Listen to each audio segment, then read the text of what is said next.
C'est un projet de retraite.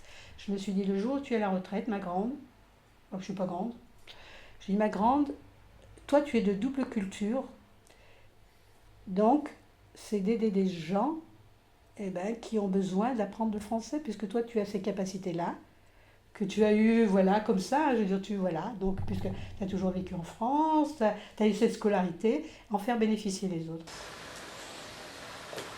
Coussin, coussin, un. Déjà, je voulais faire du bénévolat. Alors, bénévolat, quand j'ai annoncé, tu vois, je disais à mon mari, bah alors, sois visiteuse de prison.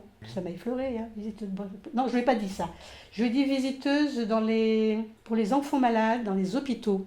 Puisque moi, si tu veux, ayant travaillé en milieu hospitalier, pour moi, ça coulait de source. Il m'a dit, ah non, non, non, il m'a dit, tu vas rentrer le soir et tu vas et me parler de toute cette misère, de ces enfants malades et tout. Il me dit, mais je ne supporterai pas.